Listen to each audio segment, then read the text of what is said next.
Hello, thank you very much for tuning in.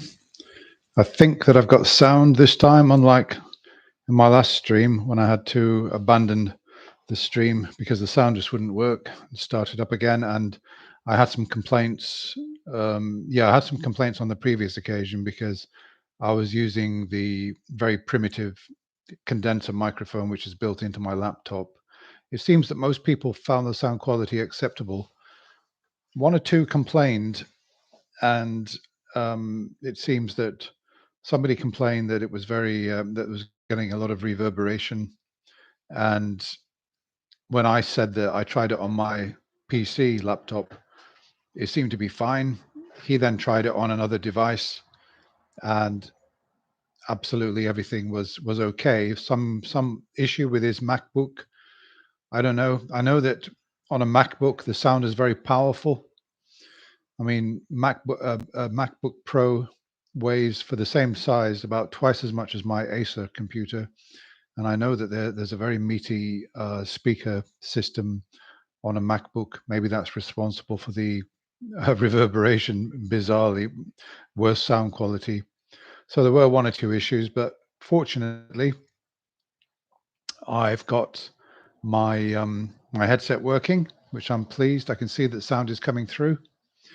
So let me just summarize what I'm going to be talking about in this live stream. So I watched, there was unfortunately no Matt Dillahunty on Sunday. Obviously, he must have been off to one of his snake conventions or something or other. And I've noticed that Forrest Valkai seems to be doing 6 hours worth of broadcasts on a Sunday, which is very admirable. So I covered one of those, the one with Aaron Adair and Forrest Valkai. I listened to more or less all of the calls, and I've made a few notes on two of them, including Rob's call, which lasted an hour. Absolutely unbelievable call that was. I wish Matt Dillahunty had been in the chair for when Rob called. I really do, because I think things could have gone a lot better than they did with Forrest and Aaron. So I'm going to be talking about that. Also, as some of you know, I'm I'm seeing romantically a Christian woman, and I have been doing for just over a year now. I've been going to church virtually every single Sunday. Somebody asked me an interesting question, and the question was, "So, Stuart, you've been going to church for a year. Has it made any impression on your lack of belief?" So, I'm going to be answering that question. And what else? Oh yes, Jordan Peterson. Yeah, I think I commented last week on Jordan Peterson and Richard Dawkins. I've uploaded a taster. I made a 15 minutes video on Richard Dawkins and Jordan Peterson. And a lot of people were criticizing Richard Dawkins for just sitting there and saying, well, I don't really see it that way. I'm not interested in that. I'm interested in reality. I'm not interested in metaphors. And I'm not interested in the Bible. And they thought he was rather negative and didn't really engage with Jordan Peterson. I believe that Richard Dawkins only took this challenge, this interview, because he was offered a fair sum of money to do it. It didn't look to me, though, like he was terribly interested in talking to Jordan Peterson. So I can kind of understand that. Peterson was typically aggressive and overbearing as he and very rhetorical as he normally is. And in my view, just mainly spoke a complete lot of nonsense from start to finish. He doesn't really have anything interesting to say about religion, frankly. And his point that the value of religion, the value of the Bible, and the value of religious discourse is that it's like a narrative which mirrors reality, or at least mirrors the human experience of reality, and we can gain something from that. And humans have gained something from that, and we still can. Well, yeah, I agree with him, but big deal. It's not really saying anything which is profound to say that. We can get good things and valuable things from the classical Greek scholars and writers, the Iliad, Homer, etc., the Roman scholars, as we can from virtually any.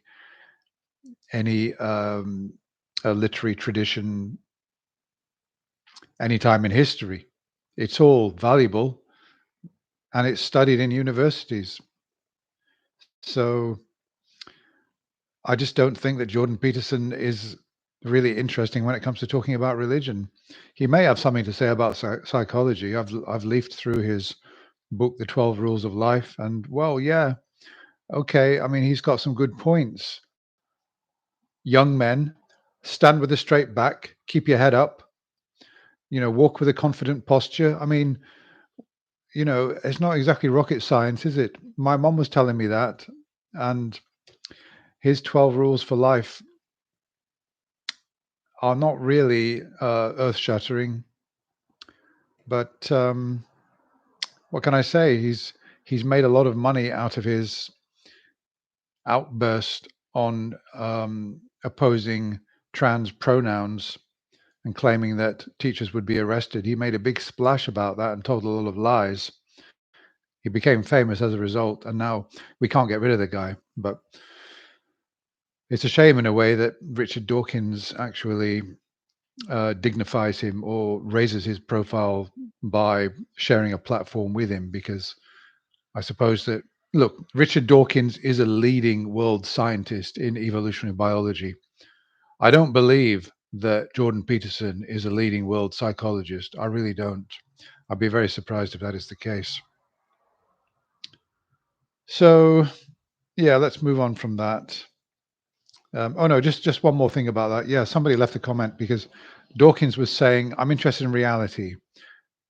In response to Jordan Peterson saying that I'm interested in metaphor and the way that that can help to inform us about the human experience, which, okay, is a fair point of view. I accept that. And I also think it's fairly important. I just don't think that it's terribly new to say that, or even it's barely interesting. And Richard Dawkins said, well, I'm interested in reality. And somebody left a message on my comments saying, what is reality? Who's to say what reality is? This is that Richard Dawkins saying he's interested in reality. Somebody thought they were being clever and saying, well, what is reality? And I left a response to that. And I said, well, I think he's really responding to Jordan Peterson talking about fire-breathing dragons, about dragon as a metaphor for, or a representation of the predator and the significance of predator in not just the animal kingdom, but in the human experience and human structures. How in some sense human beings are also predators in many different ways, not just in the sense that we hunt animals, but predators of knowledge. Okay, fair point. But Dawkins said, in response to that, I'm not interested in fire-breathing dragons. Yeah, I'm interested in reality. And my response to this person who left the comment was simply that when Dawkins says he's interested in reality, what he means is, for example, rabbits are real. They demonstrably exist. Whereas Peterson was talking about fire-breathing dragons, and fire-breathing dragons, as far as we know, don't exist. They're not real. That's what Dawkins means when he talks about preferring reality, that which can be demonstrated to truthfully exist and be real. Yeah. Okay, so let's just move on from Jordan Peterson anyway. Let me just look at some of your comments coming in. Thanks for joining me, by the way. This will probably go on for about an hour. I found that my last live stream that I did went on for an hour, and it seemed to do better for the number of views I normally get. I think that when you make a live stream too long, YouTube doesn't really like that. There's a good length of time for a stream, which I think is about an hour. Yeah, Jordan Peterson. Yeah, Michael Bell. He is very loud. I would find it very difficult to have a conversation with Jordan Peterson. I noticed that Richard Dawkins was sat back in his chair all of the time, and Jordan Peterson was flinging his arms around, being very demonstrable with his body movements. And when somebody does that, it kind of tells me that they're not really confident about what they're saying, and that they use gestures a lot, and they use facial expressions a lot. They use the loudness of their voice to replace meaningful, clear content. And that's one of my problems with Jordan Peterson. It may well be that he's got something interesting to say, but he's really bad at making it clear what he is saying. Whereas Richard Dawkins doesn't always say a lot, particularly with Peterson, but when he did say something, it was crystal clear. This is why I don't rate Jordan. One of the reasons I don't rate Jordan Peterson at all, uh, on any level, really, on any level. And it's baffling to me that he's got so many followers. Well, it's not truly baffling. I think he's been very clever, but I don't want to get into that.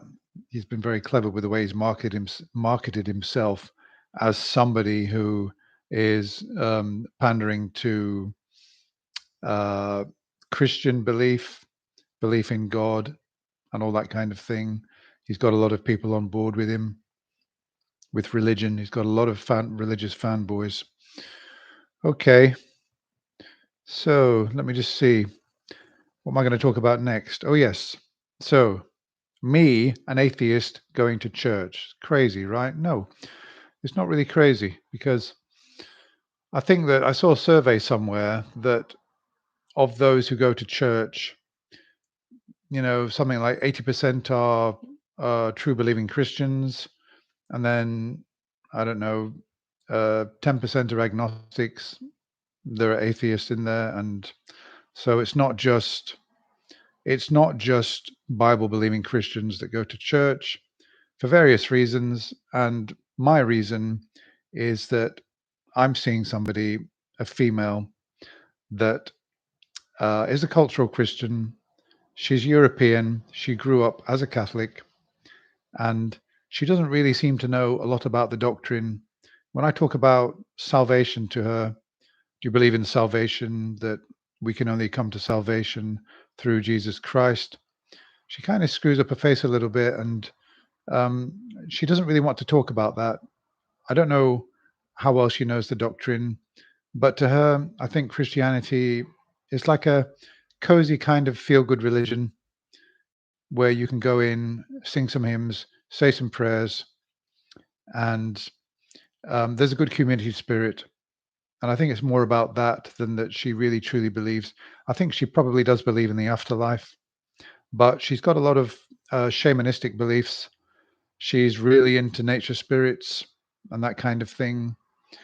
So um, she's quite sort of unusual, that she's got this. She's a cultural Christian in a more meaningful way than that Dawkins is a cultural Christian, because she goes to church and she actually says prayers. But at the same time, I know that she's into shamanistic stuff. She's into tree spirits, and she's very much connected with nature. She's got books about the flowers and their significance, the symbolism of flowers, what their meaning is for the human psyche and everything like that. So, well, okay, that's fine. I'm got a problem with that. I don't believe in it. She knows that I don't believe in it. She hasn't got a problem with my disbelief, but I'm not really overbearing with the way that I'm sort of. I mean, internally, I may be a little bit sort of scornful. Well, there's no evidence for that, but it wouldn't be productive of me to have that conversation with her and try and break down her beliefs. I mean, that would just be stupid and destructive of me. And I wouldn't advise anybody to do it. If you're in a relationship with somebody who's got fairly innocuous beliefs, then just let them go with it. I've expressed my skepticism in a very subtle and gentle kind of way. I smile when she says certain things, and she says, "Oh, you don't believe this, do you, Stuart?" I said, "Well, not really." And we just sort of leave it at that. I don't wear my atheism on my sleeve all the time. I do when I'm on this show, because it's a atheist channel, and that's what I'm here for. This is me. My full-blown atheism is expressed on my own channel, and that's why I started my channel, so that I could be part of this online discourse about whether or not there's a God, and my disbelief in God, why I disbelieve, why I don't believe theistic arguments, etc., and all my commentary that goes with it. So yeah, just coming back to the church, somebody asked me, has a year of going to church changed your mind about Christianity? Well, It's made me a bit kinder towards Christianity, I suppose, because I've I'm quite fortunate in a way that I go to a flourishing congregation. It's actually very unusual in Britain to find a really flourishing congregation. It's very unusual because most of the churches you go into, you'll find that they're not really very well attended. But this church, it's not a big church. It's like medium size. It's got a capacity of about, how shall we say, 300 people, 300 maybe. Yeah, 300. And I'm not exaggerating, but we always arrive at 10:30 just as it's starting. We're never there early. We always go through the door, and usually the first hymn is already in full song. So we go in and we actually struggle to find somewhere to sit. That's how full that congregation is. We do find somewhere to sit, of course we do, but it's a very, very busy congregation. I've asked questions about this to the minister and to other people, and it seems to be that the demographic for this particular area is fits right into the kind of people basically who tend to go to church, older generation, kind of middle class, um, mostly retired, and it's just that particular parish has been nurtured. They happen to have a couple of, well, how shall I say, good friendly ministers, and they are very amiable. They're not fire and brimstone type preachers. They're actually quite sort of democratic and modest with the way that they present Christianity. And I've only actually heard one sermon because I was thinking they never talk about salvation, what it means. Salvation, you can only come to salvation through Jesus Christ, and that means eternal life. They only mention that once in a whole year, at least when I was there, which really surprised me. So they downplay that part of it. It's more um, Christian moral teaching through Bible stories, parables, and sermons, etc. Yeah, so it's quite a sort of friendly community. Somebody mentioned before that because I've said that, obviously they're very friendly towards me. One or two of them know that I don't believe because I've got into conversations with people, and there was one lady I got into conversation with, and I can't remember how we got through onto belief, but I said I wanted somehow to distance myself. She was talking about some things, and I wanted to sort of distance myself a bit from her. And I said, "Well, I don't really believe in that part of Christianity." And she says, "Well, what do you believe? What parts of Christianity do you believe?" I said, "Well, I think that Jesus probably existed, and that he was like a spiritual teacher or a guru who had followers. He had his own ministry, and he moved around preaching his morality through parables. But I don't believe in, for example, the healings, the miracles, and I don't believe in the resurrection." And her response, which I thought was quite fair, she said, "Well, okay, at least you believe in some of it," which I thought was quite a positive thing to say. Okay, so yeah, but in terms of, yeah, so there are a lot of events. There's a lot of social events going on in this parish. There's a very pleasant coffee. There's a very pleasant coffee sort of morning after the service. There's sort of half an hour of coffee, biscuits, cakes, etc. And everybody, it's very, very, very well attended. And typically, if I sit down, somebody will sit next to me. I'll get into conversation with them, and everybody's friendly, but they're not over friendly in a very artificial way. Because I've heard somebody saying that Christians, depending on what kind of church you go to, they can love bomb you. I've heard this term, love bombing, and I know exactly what you're talking about. You're talking about a full on Justin Brierley or William Lane Craig Christian forced smile and all huggy and everything like that. And no, it's nothing like that. Thank goodness. If I saw anybody like Justin Brierley, or William Lane Craig in that church, I would run a mile. I would never go back, honestly. No, I absolutely uh, I don't like either of those people. Not because they're Christians. No, not for that reason. I don't like them because I think that they're not genuine people. That's my view from what I've seen of them. I think all their smiles are false, and I don't believe any of it. I just they haven't taken me in. They've taken others. They've taken in other people, but they haven't taken me in. They've got other reasons for being in activism other than that they're sort of good, genuine, friendly people.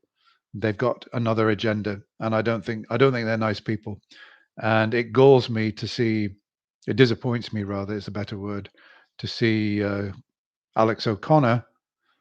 Um, how can I put it?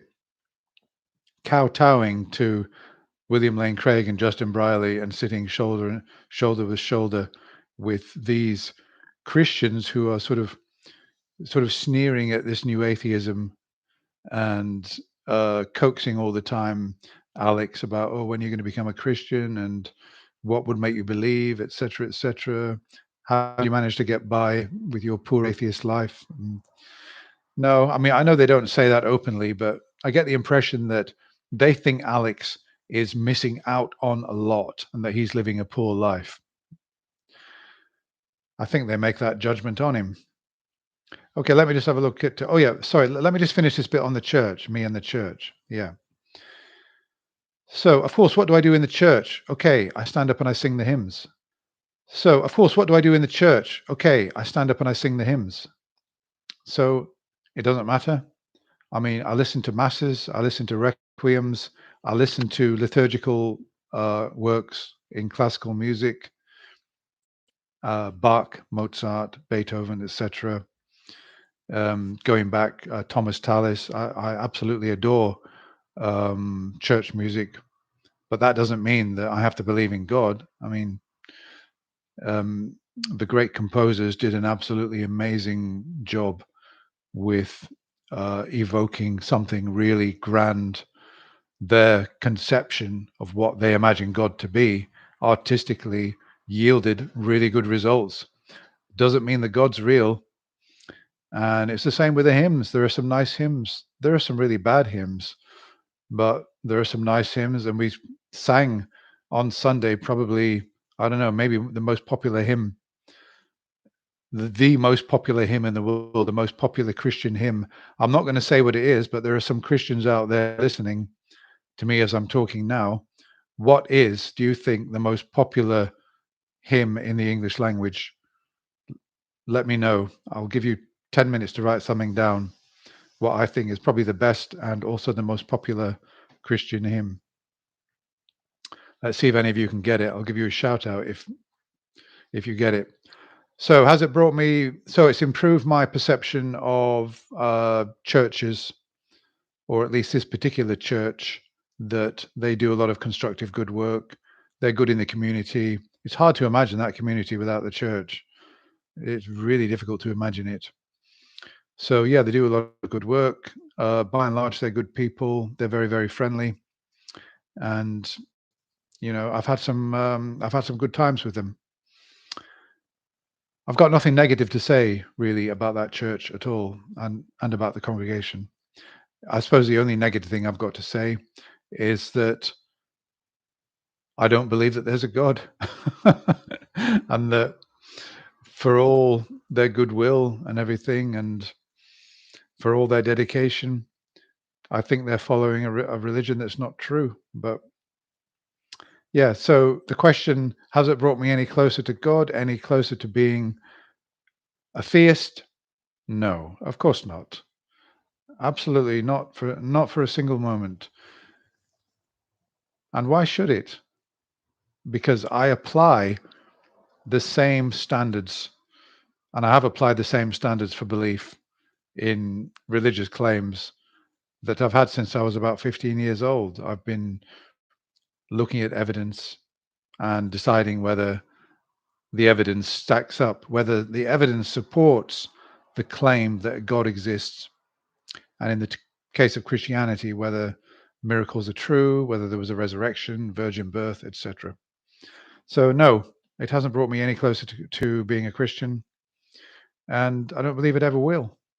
The only thing that could convince me, and this comes back to what Alex was saying to, was it Justin Brierley? Yeah, because of course they asked him what would convince you, and he did say it would probably be a personal experience, and I suppose that's about right. And if there are any Christians out there who want me to be a Christian, pray to your God that I might have a Damascus Road type experience, an experience that will convince me that there is a God, and not just that, but the Christian God, that Jesus Christ is came to earth as God incarnate and sacrificed himself to cleanse the sins of mankind, and that salvation is only possible through this figure. So pray for that.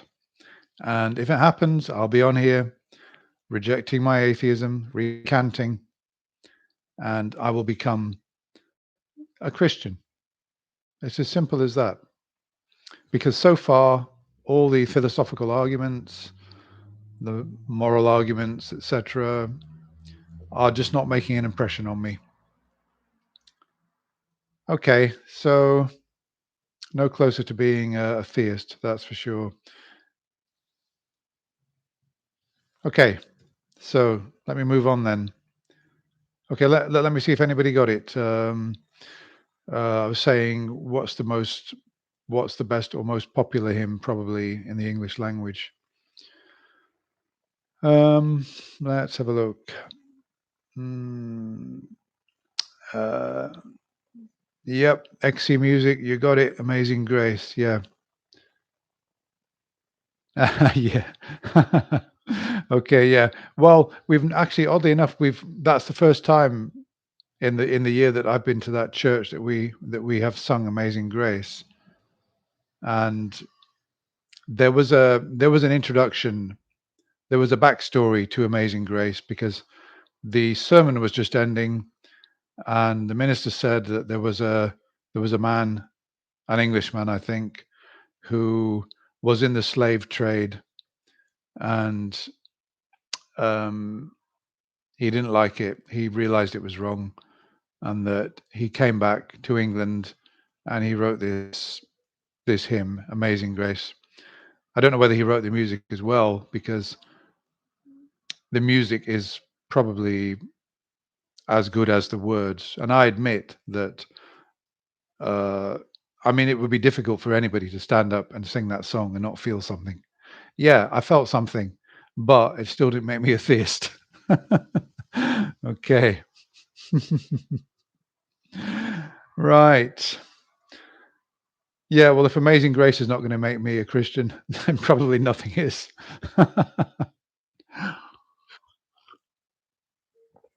Oh, let me just, while we're on the topic of slavery, let me just say very briefly that, as you, for those of you who are American and other nationalities other than British, you probably realize that there's an organization called the Commonwealth of Nations, which effectively is a legacy of the British Empire. So there are about, I believe, 50 countries, states in this organization, which actually is a mind-boggling number of. I think that there are something like 200 nations in the world. Is that right? And there are 50 of those are in the Commonwealth. That means that, I mean, that's quite impressive, actually. I think the British Empire was quite impressive. If they had a quarter of the countries in the world were in the British Empire, that's actually quite impressive. Of course, a lot of them are just islands and small places, but if you think that there's Canada and Australia, if you put those two together, that's quite a lot of land, isn't it? And yeah, so anyway, the point about the Commonwealth is that there was a conference recently where a communique was being formulated, and the communique concluded that they would like to discuss Great Britain paying slavery reparations to all the nations in the nations in the Commonwealth who were affected by Britain's slave trade. And it's been estimated by, I don't know, some organization or think tank that if Britain is to pay full reparations for all the damage that it did and all the lives that were ruined through the slave trade, we would have to pay out 18 trillion, is it dollars or pounds? I'm not sure, but it's a mind-boggling amount of money. It would equate to I think that the Britain's GDP per year, I don't know, is about $2 trillion. I'm not sure. Maybe that figure is correct. Maybe it's not. I think it probably is roughly correct to within, say, half a trillion or something like that. But we're talking then about if it's $20 trillion, then that would be the domestic the wealth of the nation produced in a year multiplied by 10. It would take us 10 years. It would basically take us probably 200 years to somehow structure that and pay that off. Now, don't worry about Great Britain, because I'll tell you something. I'm not paying my tax dollars. I never enslaved anybody. I'm not going to take my tax dollars and give them to the British government so that they can be given to people who were never slaves. That is just stupid.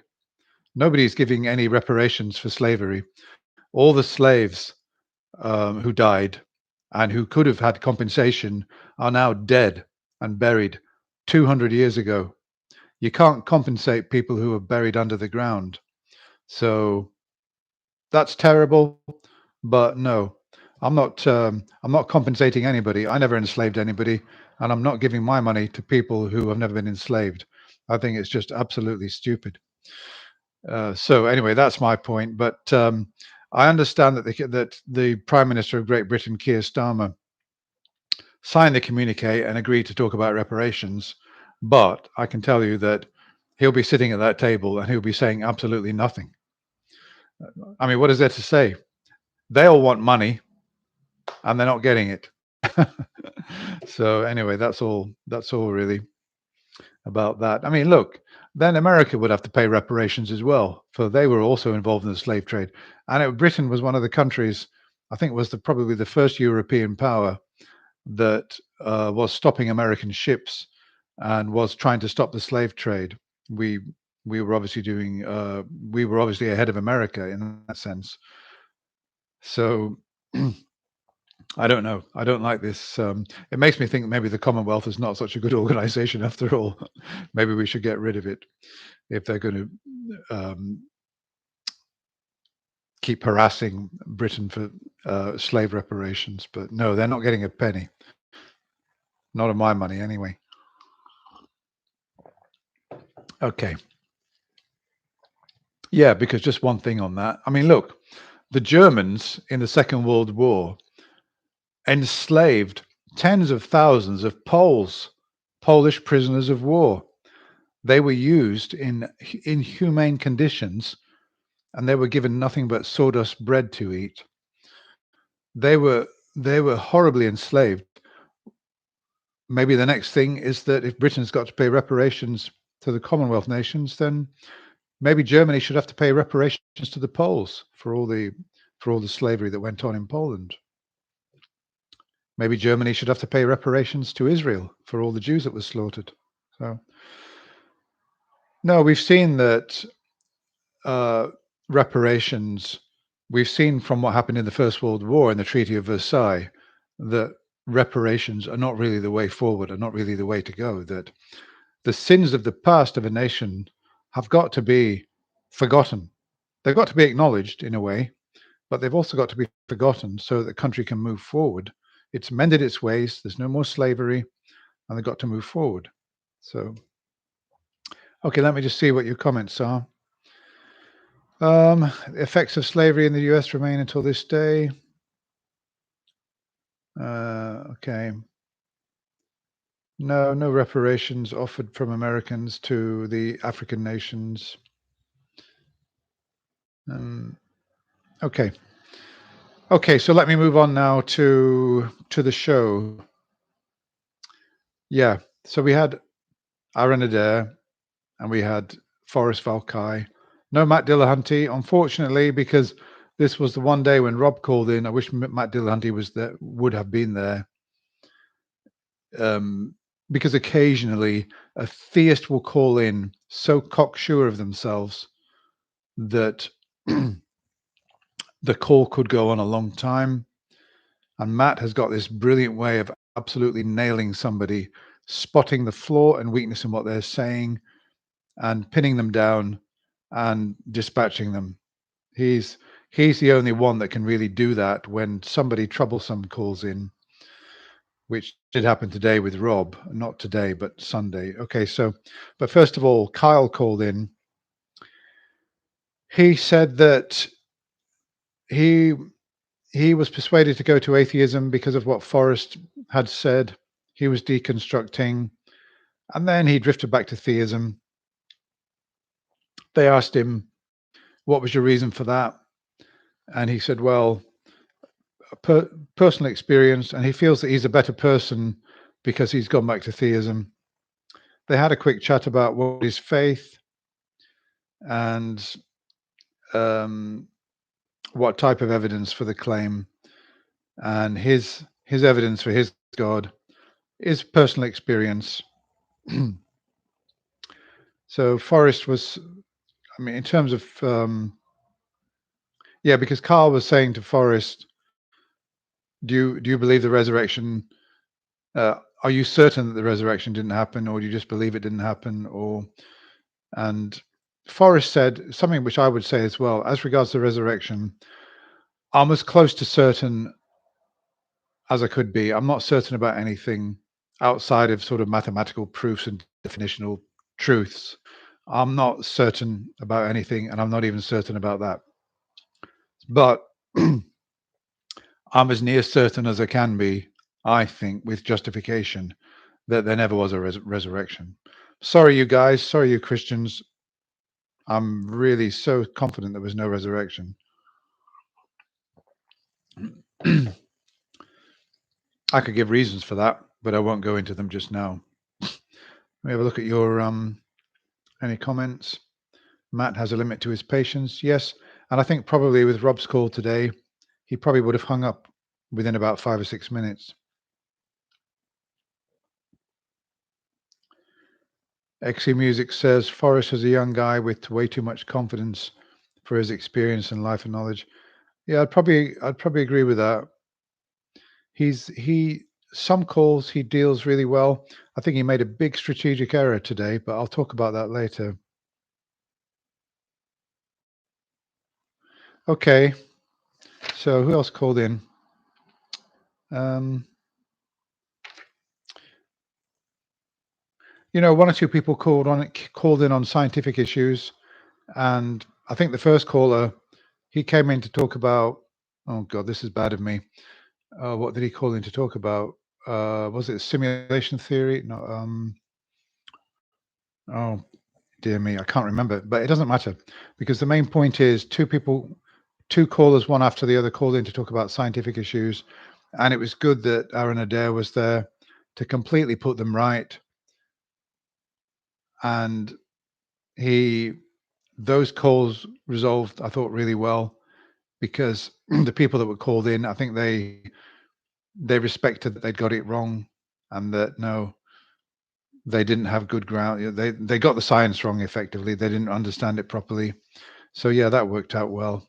It's good to have somebody scientific with a scientific knowledge, good scientific knowledge, because if somebody calls in and starts throwing terms around like quantum mechanics, double slit experiment, and all this kind of thing, he can very quickly identify where the fallacy is in the way that they're thinking and the way they're using this science incorrectly.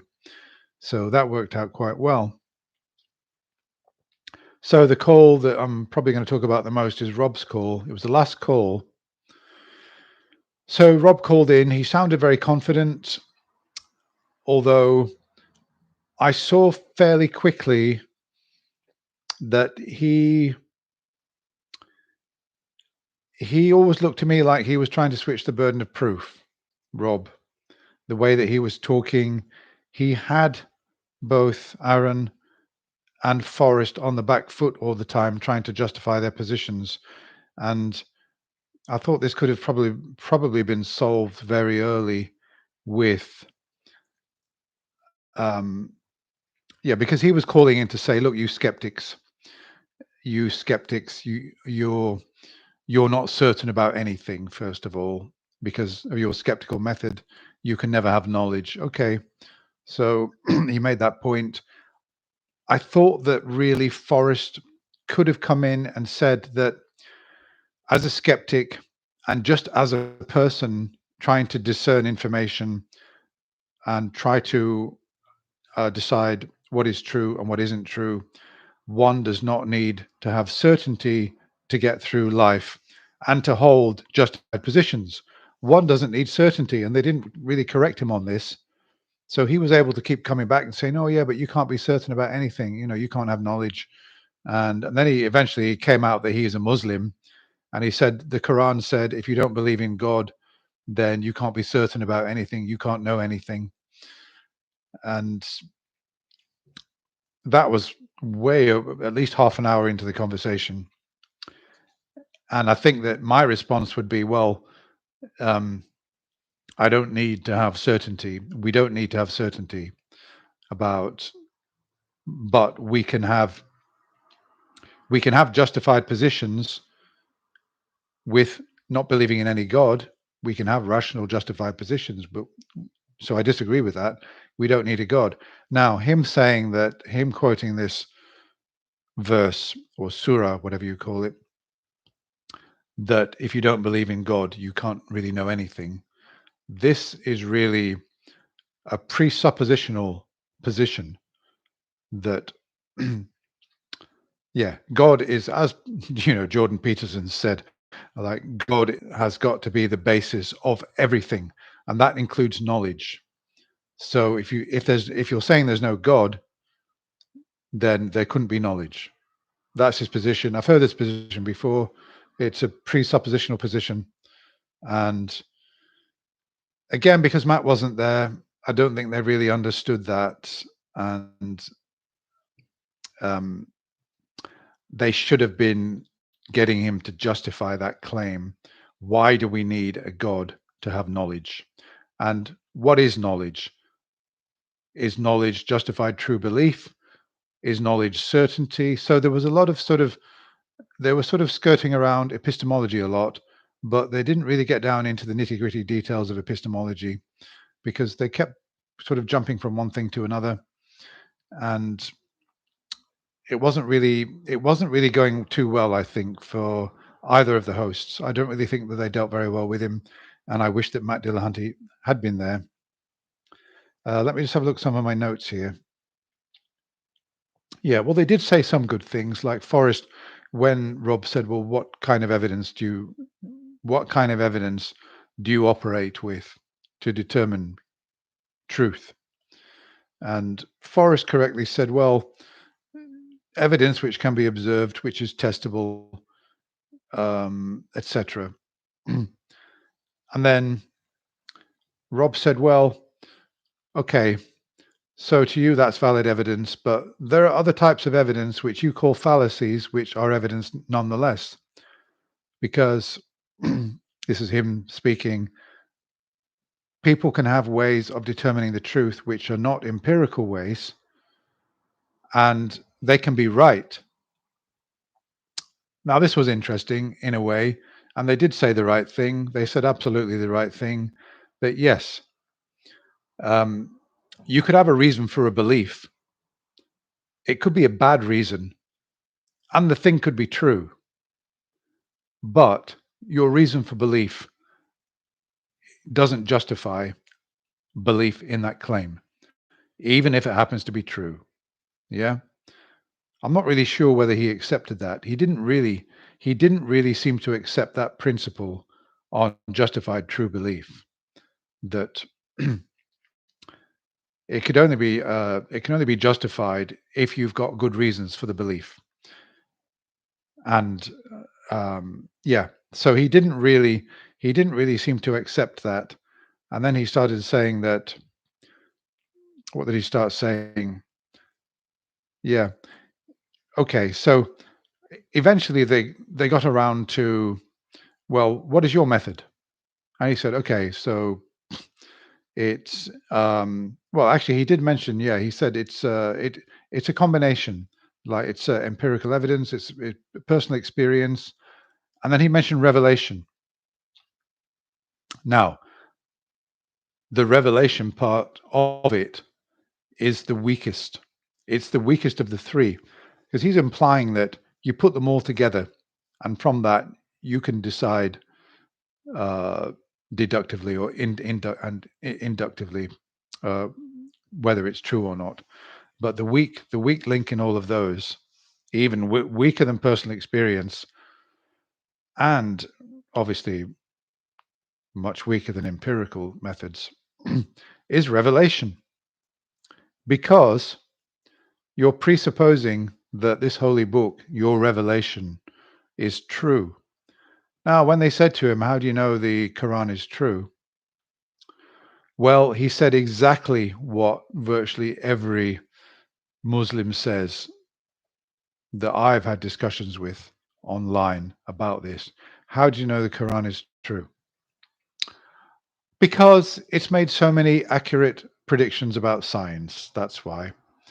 Allah was called the expander of the universe, and science eventually told us 1500 years after the Quran was written, or whatever it is, that, yeah, the universe is expanding. We know that. But Muhammad knew it, Allah knew it, or rather, Muhammad wrote it down.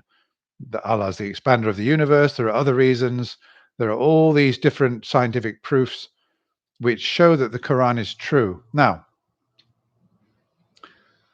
when you start drilling down and putting it all under a microscope, as I've done, and you start going to Skeptics Dictionary and other resources, because unfortunately, when you put that into Google, when you Google this, the first 5 pages are like all Muslim websites. You've got to fight your way through to try and find some good analysis on all of this. What was the language? What's the etymology of the words? For example, expander of the universe. In Let's really analyze this. And when you analyze, you find, well, he's called the expander of the universe, but that can be read another way. And then you start finding out, when you start picking it to pieces, you find out there's absolutely nothing left, and that there's really nothing remarkable at all. And on the occasions when they did get it right, it's really not that impressive. It's no more impressive than that Joseph Smith said that an ancient American tribe was using cement. I mean, Mormons are dancing in the pews, dancing in the aisles about this, saying, "Oh, this proves the Book of Mormon." Uh, Muslims are saying, "Oh, Allah's the expander of the universe. This proves Islam." And Jews are saying, "Oh, look at Genesis. In the beginning, we knew the universe began. How could they have known that? It must be divinely inspired." Every single religious book, every single, virtually, well, maybe not every, but the main monotheistic religions, all their religious books make claims which you can spin and say, well, yeah, okay, maybe, yeah, I can see that, there's some kind of parallel, there's some sort of truth in that.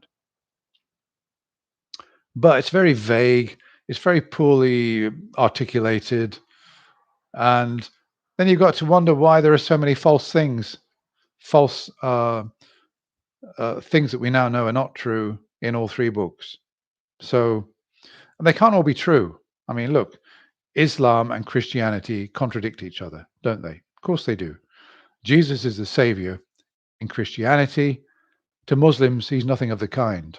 So this is another thing that Rob was saying, because um, I mean, he was sort of saying that, well, there's one true God. We see him in the Quran, we see him in the Old Testament, we see him in sort of Christianity. And it's like he's trying to harmonize all the monotheistic religions, but you can't. There are just too many differences. So let me just have a look at my notes. Let me just look at some of your comments as to whether I don't know whether and many of you guys actually heard the call. Um, oh, there seem to be. Oh, you seem to be talking about politics. Okay. All right.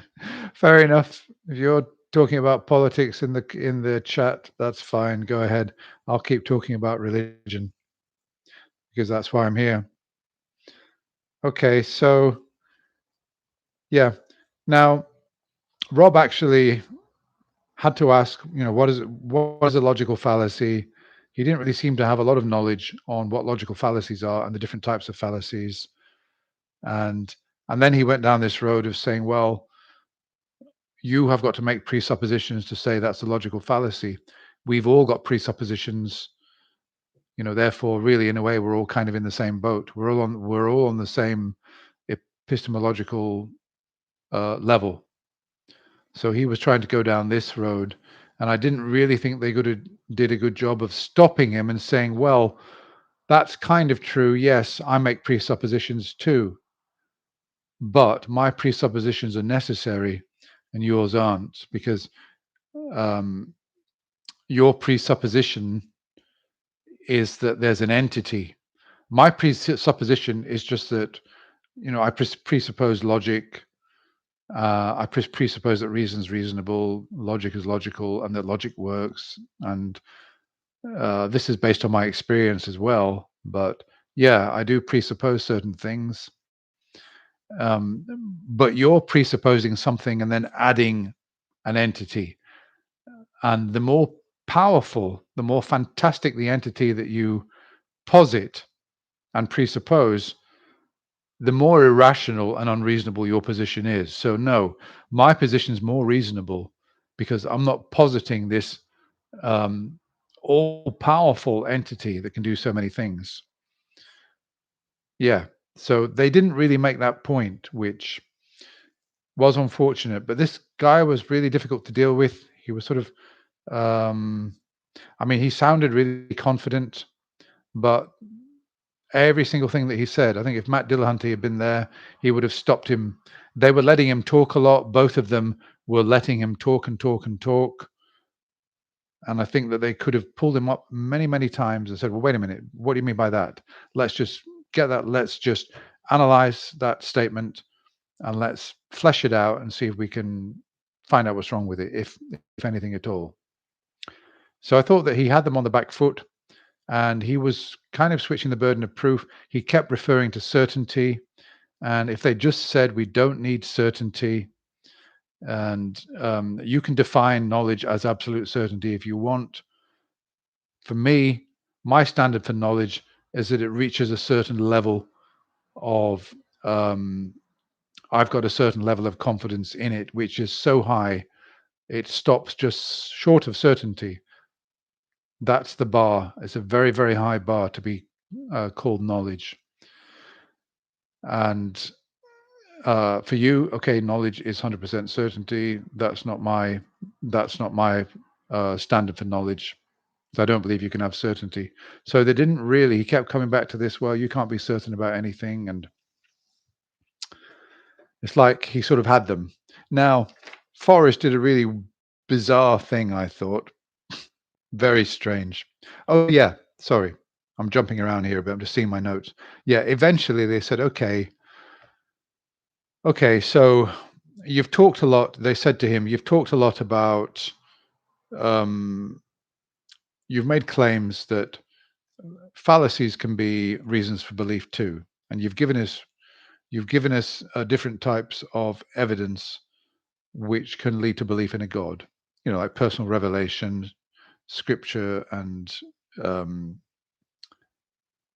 personal experience, etc. So you give us your evidence.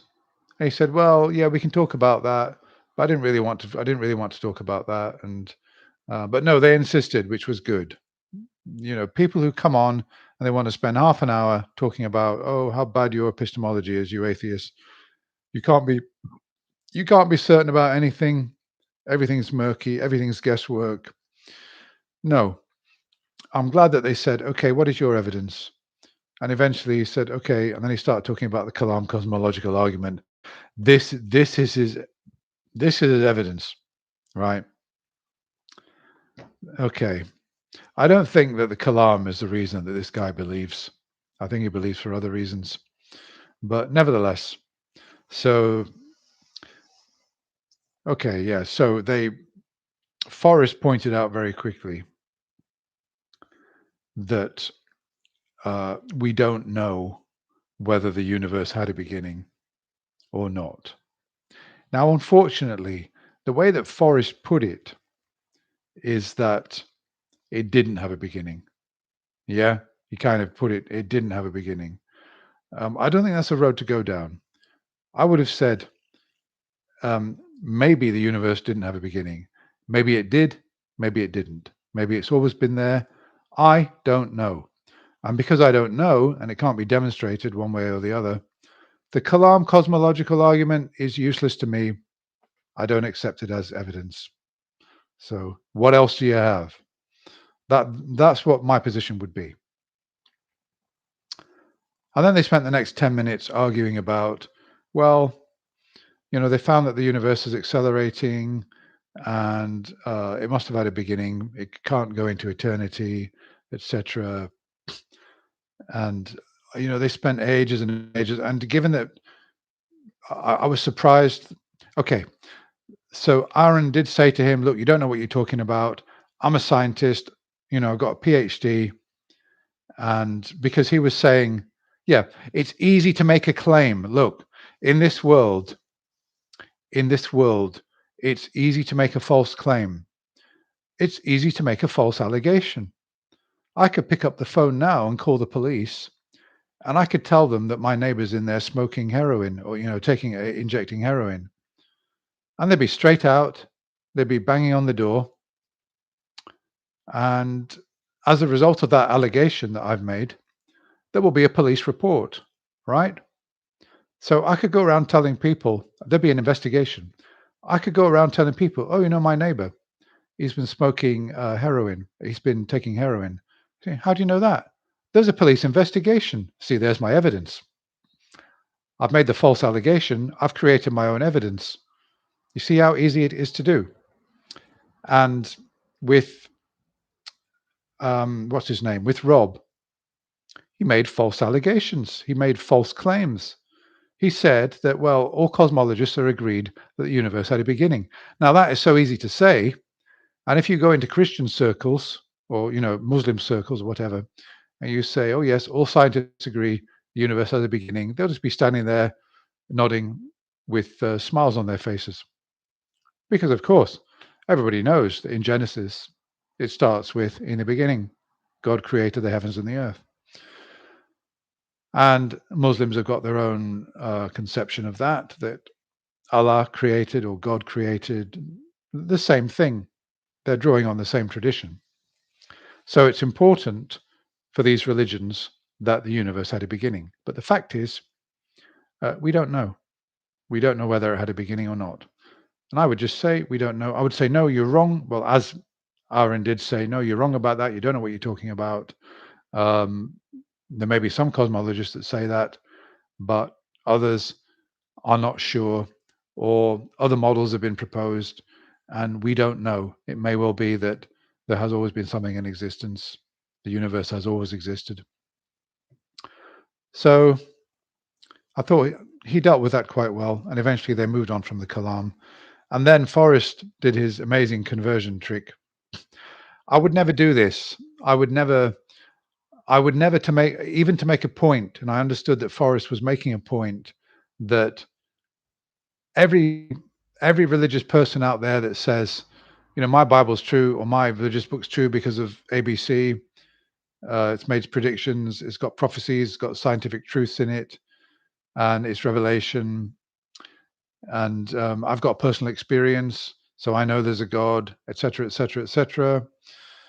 Forrest decided to let Rob know what it's like to have somebody say that, and in a way, it was a good thing, but in another way, it wasn't such a good thing because Forrest had the distinction of converting to theism on air. To make the point, Forrest said, well, a God came to me and she told me that Islam's false. And I know this for a fact. I've got 100% knowledge of that. Prove me wrong. Yeah, absolutely. Couldn't agree more. And then he said, well, no, you're just saying that because, you've told me what your worldview is. Forrest said, no, I've just literally, she just came to me, during the course of this call. Since I said that, I'm now a theist. I mean, how does that sound? Even to make an intellectual point, how does it sound to convert to theism or to pretend to convert to theism to make this point? Which I would say he didn't really fully get on board with that and understand what it sounds like to somebody who's not religious. That somebody's making these claims on personal experience, on revelation. Every religion claims that their book is the unique revelation, and this is how it sounds. It sounds to somebody who's an atheist, whether it's a Christian saying it or a Muslim or a Jehovah's witness, it just sounds the same from every single one of them. And how can you tell whether any of them are correct? How can you tell which is the correct religious scripture? They'll all have their arguments, but nobody's been able to demonstrate if any of these claims are actually true, and that's the whole problem. So Forrest took a big risk there, and I'm not altogether certain that it was the right thing to do. I don't think that I would have done it because I think once they dealt with the Kalam cosmological argument, they should have said, look, we accept that there may be a God. Yeah, absolutely, 100%. We accept that that may be the case. We accept that Islam may be true. We accept that Christianity may be true. We don't know. And all we're doing is asking for evidence so that we can believe in a God and believe in the right God. You've presented your case. You've said to us that Islam is true because it's got all these truths in it. Well, we've done research and we've seen these all debunked. So, no, we don't agree with you there. If you want to submit to us your thesis on all of these truths and your reasoning, send them to our email address and we'll look through them. Now, he never will do. That's a bluff that you can pull on somebody because they're not going to sit down for 6 months and write a treatise on all the claims in the Quran and why they're true. They're just not going to do it. They'll probably just turn around and say, well, go out and do your own research.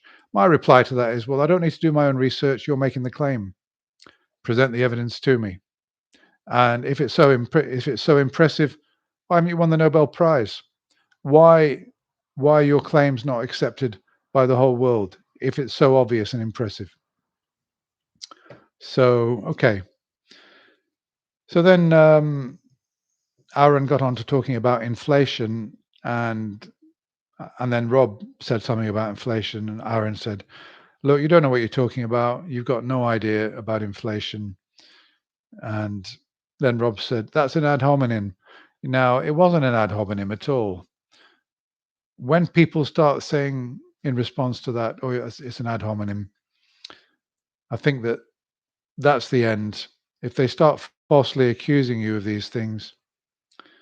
But yeah, Forrest said that, you've been straw manning our position throughout the whole thing. And yeah, he was straw manning a lot on the atheist position. And I'm just amazed that this call went on for an hour.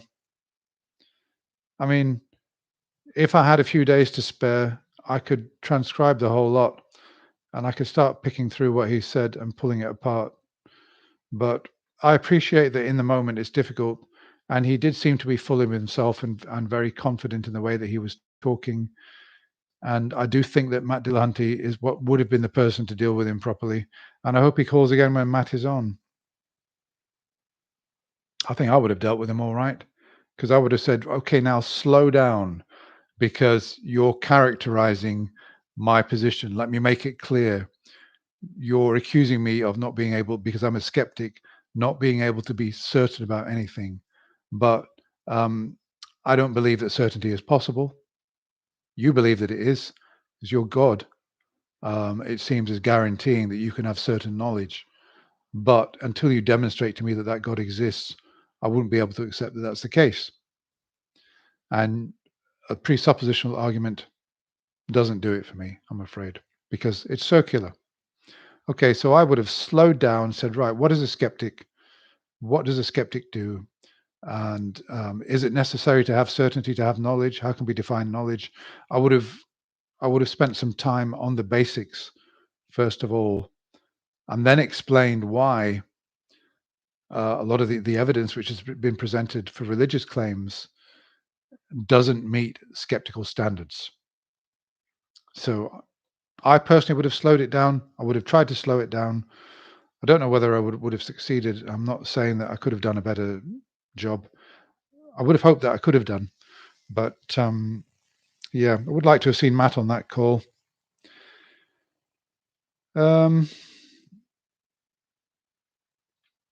Okay, and then Forrest just finished off asking him a question. What is the difference between a claim that cannot be proven by empirical evidence and a false claim? He asked him to think about that and give him an answer. And he said, oh, he'll go away and think about it and come back. And then Forrest said, well, there's no difference between a claim that cannot be proven by empirical evidence and a false claim. So there's no way. Yeah. Okay. So that's how he finished, which I thought was quite a good way to sort of finish, because it sent him away, hopefully to think about it. But I don't know. I don't really think that he I don't think he will think about it. I would like to see him on again effectively when Matt calls. Sorry, when Matt is on the show. I think that's about it, really. Let me just see your comments. Yeah. I mean, really, my position,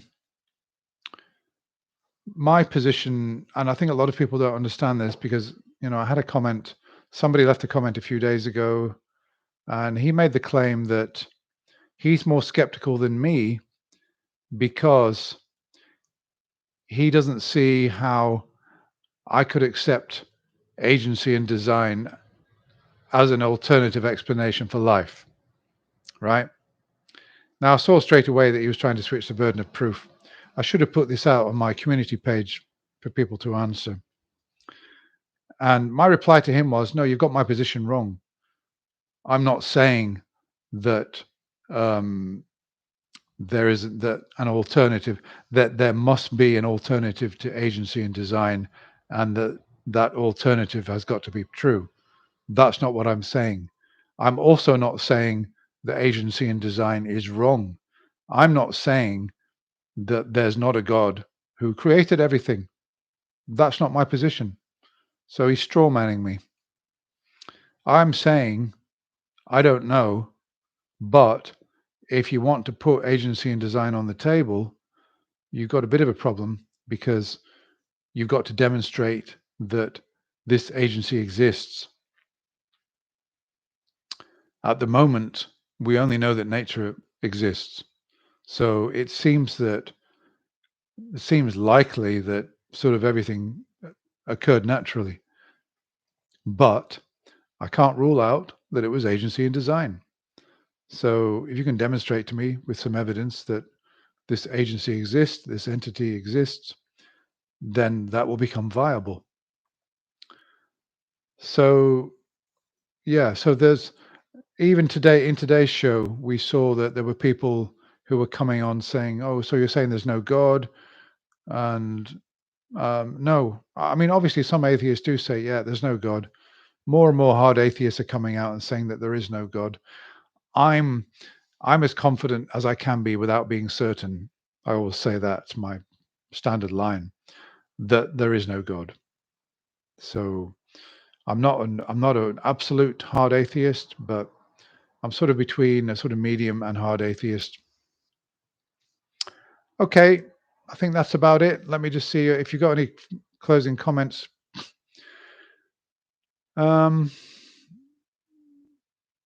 Let's see. Okay, well, thank you very much for tuning in anyway. There's some bizarre conversation going on in chat about, I don't know, Halloween and witches or something.